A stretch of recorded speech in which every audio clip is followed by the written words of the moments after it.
जय Hind everyone. Shri Ram public school की online class में आपका स्वागत है। मैं साधना द्विवेदी। पिछले वीडियो में मैंने आप लोगों को हिंदी साहित्य के पाठ 17 का भाग 1 पढ़ाया था, जिसका शीर्षक था सांस सांस में बास। इसके लेखक हैं एलेक्स एम जॉर्ज। इसमें मैंने आप लोगों को बताया था कि एक जादूगर था जो अपने जीवन भर बड़े बड़े करतब दिखलाया, और जब वो मरने लगा तो लोगों से कहा कि जब मुझे दफनाना तो उसके छठें दिन मेरी कब्र खोद कर देखना, तो तुम्हें कुछ नया सा मिलेगा। तो इसमें बताया जाता है कि जब छठें दिन कब्र खोदा गया तो उसमें से बांस की नई नई डिजाइनों की टोकरियां मिली। बांस भारत के विभिन्न हिस्सों में बहुतायत में होता है। ये बताया गया है कि भारत के उत्तर पूर्वी क्षेत्र के 7 राज्यों में बांस बहुत उगता है। इस पाठ में ज़्यादातर भारत के उत्तर पूर्वी राज्य नागालैंड की बात की गई है। वहाँ के निवासियों के बारे में बताया गया है, और ये बताया गया है कि बांस की चीज़ें बनाने का वहाँ पर प्रचलन है। वहाँ के लोग बांस की चीज़ें बनाते हैं, जैसे टोकरियाँ बनाते हैं, तरह तरह की टोपियाँ बनाते हैं, चटाइयाँ बनाते हैं, बर्तन बनाते हैं, मतलब बांस से जितनी भी चीज़ें होती हैं वो बनाते हैं। और ये भी बताया गया है कि असम में बांस के जाल बनाए जाते हैं जिससे मछली पकड़ी जाती है, और उसका नाम क्या है? जकाई। इससे मछलियाँ पकड़ी जाती हैं। फिर आपको बताया गया कि इन खपच्चियों से तरह तरह की टोपियाँ बनाई जाती हैं, और असम के चाय के बागानों में लोग इस बांस की खपच्चियों से बनी टोपियाँ पहने होते हैं, और पीठ पर उसी बांस की टोकरी भी बांधे होते हैं। तो कल मैंने आप लोगों को इतना बताया था। आज मैं आप लोगों को इसके आगे की कहानी बताती हूँ। तो ये जो पाठ है सांस सांस में बांस, ये एक निबंध है। तो आधा निबंध तो मैंने आप लोगों को कल बता दिया था, और आधा निबंध मैं आज आप लोगों को बता रही हूँ। जुलाई से अक्टूबर घनघोर बारिश के महीने, यानी लोगों के पास बहुत सारा खाली वक्त, या कहो आसपास के जंगलों में से बांस इकट्ठा करने का सही वक्त। मतलब लेखक कहता है कि जुलाई से अक्टूबर तक जब बहुत ज़्यादा बारिश होती है, यानी बरसात का महीना होता है, तब लोगों के पास बहुत सारा समय होता है, खाली समय होता है, और उनके पास आसपास के जंगलों से बांस इकट्ठा करने का ये सही समय होता है। आमतौर पर वे 1 से 3 साल की उम्र वाले बांस काटते हैं। लेखक बताता है कि साधारणतः वो क्या करते हैं कि जो बांस 1 से 3 साल तक की उम्र के होते हैं वो उन्हें ही केवल काटते हैं। बूढ़े बांस सख्त होते हैं और टूट भी तो जाते हैं। जो ज़्यादा दिन के बाद बांस होते हैं उन्हें बूढ़ा कहा गया है यहाँ पर, और वे जो होते हैं वे बहुत सख्त हो जाते हैं, और अगर उनको ज़्यादा मोड़ा जाएगा तो वो टूट जाएंगे। बांस से शाखाएं और पत्तियां अलग कर दी जाती हैं। इसके बाद ऐसे बांसों को चुना जाता है जिनमें गांठें दूर दूर होती हैं। अब ये चटाइयाँ या टोपियाँ कुछ बनाने के लिए जो बांस होते हैं, सबसे पहले उन्हें लाकर उनकी शाखाएं और पत्तियाँ काट दी जाती हैं, यानी उन्हें अलग कर दिया जाता है उनसे। फिर उसके बाद उसे बनाने के लिए ऐसे बांसों को चुना जाता है, ऐसे बांस लिए जाते हैं जिनमें गांठें जो हैं वो दूर दूर होती हैं। दाव यानी चौड़े चांद जैसी फाल वाले चाकू से इन्हें छीलकर खपच्चियाँ तैयार की जाती हैं। दाव यानी दाव इसको कहते हैं जो चौड़े धार वाली चाकू होती है। तो उससे क्या करते हैं, इस बांस को छीलते हैं और इसकी खपच्चियाँ तैयार करते हैं, मतलब पतली पतली पट्टी इसकी बनाते हैं। खपच्चियों की लंबाई पहले से ही तय कर ली जाती है। जो खपच्चियाँ होती हैं वो उसकी कितनी लंबाई होगी, कितनी चौड़ाई होगी, ये लोग पहले से ही तय कर लेते हैं। मसलन आसन जैसी छोटी चीज़ें बनाने के लिए बाँस को हर एक गठान से काटा जाता है। जैसे कि अगर आसन बनाना है तो उसके लिए जो बाँस है उसके लिए छोटी चीज़ें, जो जितनी भी छोटी चीज़ें बनानी है उसका एक अलग तरीके से उसे काटा जाता है। लेकिन टोकरी बनाने के लिए हो सकता है कि 2 या 3 या 4 गठानों वाली लंबी खपच्चियाँ काटी जाए। मतलब जिसमें गांठ है, तो जैसे 1-2 गांठ वाली किसी छोटी चीज़ें बनानी है तो उसमें गठान से काटा जाता है, जो गांठ है वहीं से काट दिया जाता है। लेकिन अगर टोकरी बनानी है या फिर और टोपी बनानी है तो उसके लिए क्या करते हैं कि जो गांठ होती है उससे 3 या 4 गांठ तक लंबा करके उसके बाद उससे खपच्चियाँ तैयार की जाती हैं, उसकी खपच्चियाँ काटी जाती हैं। यानी कहाँ से काटा जाएगा यह टोकरी की लंबाई पर निर्भर करता है।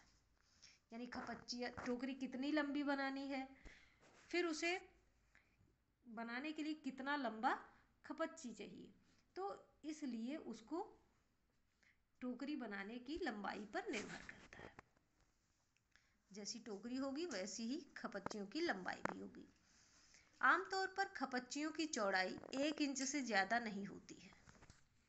लेखक कहता है जो खपच्चियाँ तैयार की जाती हैं वो ज़्यादातर 1 इंच से 1 इंच तक ही होती हैं, उससे ज़्यादा नहीं होती हैं। चौड़ी खपच्चियाँ किसी काम की नहीं होती हैं। जो खपच्चियाँ चौड़ी होती हैं वो किसी काम की नहीं होती हैं, मतलब पतली खपच्चियाँ ही चाहिए उसे बनाने के लिए। इन्हें चीर कर पतली खपच्चियाँ बनाई जाती हैं। जो चौड़ी हो जाती हैं उन्हें चीर के फिर उनसे पतली खपच्चियाँ तैयार की जाती हैं। पतली खपच्चियाँ लचीली होती हैं। अगर कोई भी पतला चीज़ होता है तो वो लचकदार होता है, उसमें लचीलापन होता है, तो इसलिए उसे पतला ही बनाया जाता है। खपच्चियाँ चीरना उस्तादी का काम है। मतलब खपच्चियाँ चीरना आसान काम नहीं है, वो कोई जानकार व्यक्ति ही उसे चीर सकता है, उसे बना सकता है। हाथों की कलाकारी के बिना खपच्चियों की मोटाई बराबर बनाए रखना आसान नहीं है। अगर आपके हाथ में कलाकारी है, आपके हाथ में गुण है, तो ही आप खपच्चियों की मोटाई बराबर रख सकते हैं कि हर खपच्ची एक ही मोटाई की हो, एक जैसी ही हो। इस हुनर को पाने में काफ़ी समय लगता है। मतलब किसी चीज़ को भी सीखने में, कोई भी चीज़ आप सीखना चाहोगे तो उसमें समय तो लगेगा ही, तो इस गुण को भी सीखने में काफ़ी समय लगता है। टोकरी बनाने से पहले खपच्चियों को चिकना बनाना बहुत ज़रूरी है।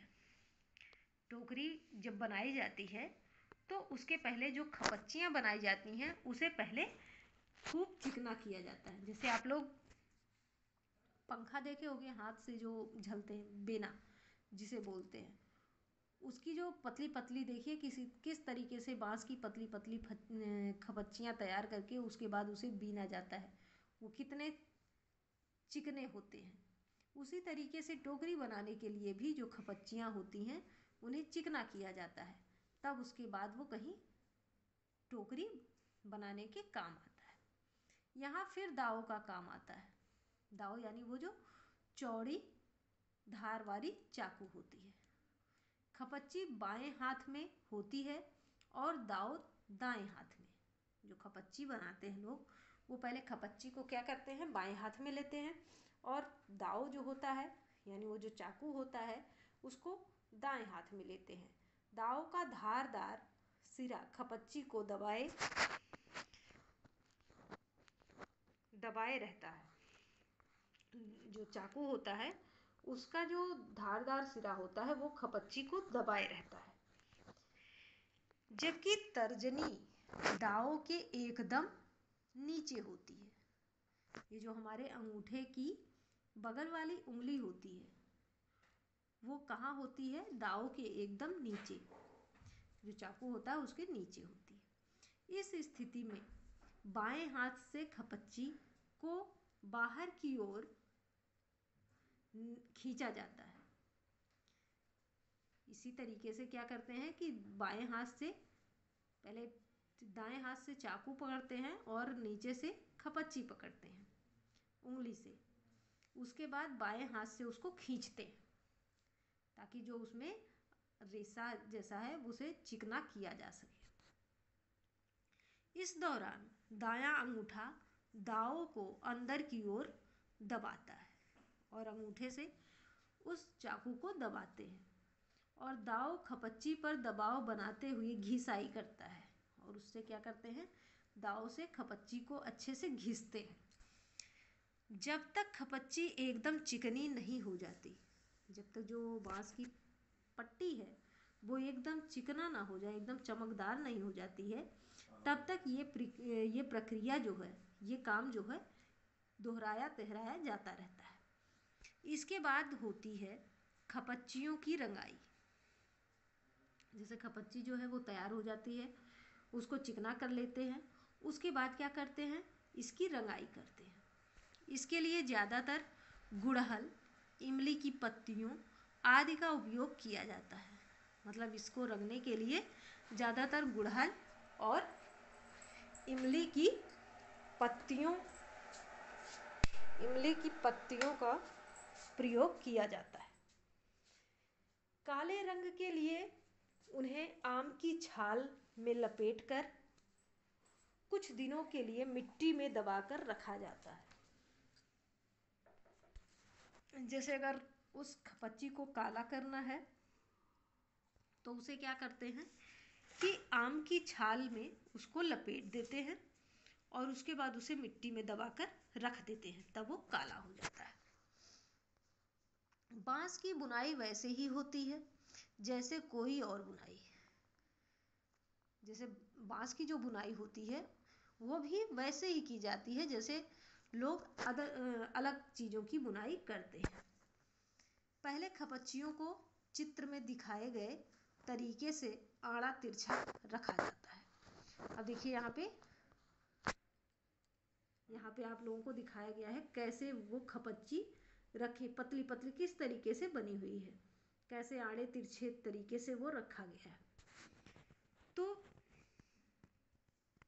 पहले क्या करते हैं कि खपच्ची को आड़ा तिरछा रखते हैं, फिर बाने को बारी बारी से ताने के ऊपर नीचे किया जाता है।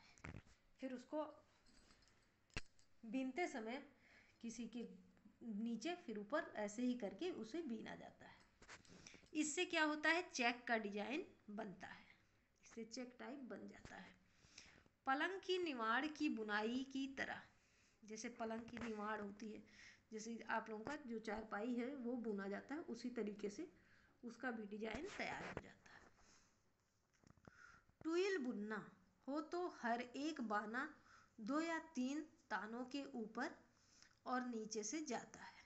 जैसे टुइल एक चीज़ होता है, उसको अगर बुनना है तो क्या करेंगे, उसके लिए 2 या 3 खपच्चियों के ऊपर नीचे से उसको ले जाया जाता है। इससे कई सारे डिजाइन बनाए जा सकते हैं। इस तरीके से बुनने पर कई तरीके के डिजाइन बनाए जाते हैं। टोकरी के सिरे पर खपच्चियों को या तो चोटी की तरह गूंथ लिया जाता है या फिर कटे सिरों को नीचे की ओर मोड़कर फंसा दिया जाता है।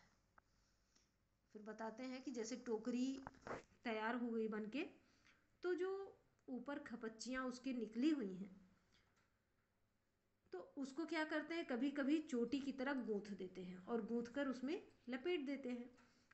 और अगर वैसा नहीं करते हैं तो क्या करते हैं, उसके सिरों को काट कर फिर उसके नीचे ही ऐसे मोड़कर फंसा देते हैं और हमारी टोकरी तैयार।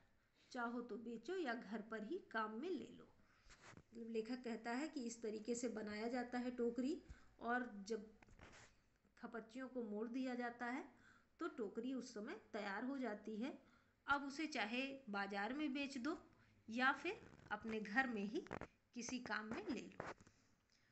तो ये पाठ जो है यहीं पर ख़त्म होता है और इसके लेखक आप लोगों को मैंने पहले भी बता दिया है कि इसके लेखक जो हैं वो हैं एलेक्स एम जॉर्ज और इस कहानी को अनुवादित किया है शशि सबलोक ने। अब देखिए इसमें कुछ प्रश्न पूछे गए हैं। ये निबंध से प्रश्न है। सबसे पहला प्रश्न है कि बांस को बूढ़ा कब कहा जा सकता है? बूढ़े बांस में कौन सी विशेषता होती है जो युवा बांस में नहीं पाई जाती? दूसरा प्रश्न है बांस से बनाई जाने वाली चीजों में सबसे आश्चर्यजनक चीज तुम्हें कौन सी लगी और क्यों? तीसरा प्रश्न है बांस की बुनाई मानव के इतिहास में कब आरंभ हुई होगी? और चौथा प्रश्न है बांस के विभिन्न उपयोगों से संबंधित जानकारी देश के किस भूभाग के संदर्भ में दी गई है? तो ये चारों प्रश्न आपको करने हैं। और एक ये निबंध से आगे जो प्रश्न है कि बांस के कई उपयोग इस पाठ में बताए गए हैं, लेकिन बांस के उपयोग का दायरा बहुत बड़ा है। तो बांस से बहुत सी चीज़ें बनाई जाती हैं। अब नीचे दिए गए शब्दों की मदद से तुम इस दायरे को पहचान सकते हो। जैसे यहाँ पर 5 दिए हुए हैं, 5 किस तरीके, इसमें क्या क्या काम होता है बांस से, ये आपको बताना है। फिर दूसरा है इस लेख में दैनिक उपयोग की चीज़ें बनाने के लिए बांस का उल्लेख प्राकृतिक संसाधन के रूप में हुआ है। नीचे दिए गए प्राकृतिक संसाधनों से दैनिक उपयोग की कौन सी चीज़ें बनाई जाती हैं? अब इसमें दिया गया है जो, उसको आप देख लीजिए, इनमें से जो भी है आप इसको कंप्लीट कर लीजिएगा। तो इतना आपको कंप्लीट करना है अपनी कॉपी में। इसे आप लोग अपनी कॉपी में लिख लीजिएगा और याद कर लीजिएगा। धन्यवाद।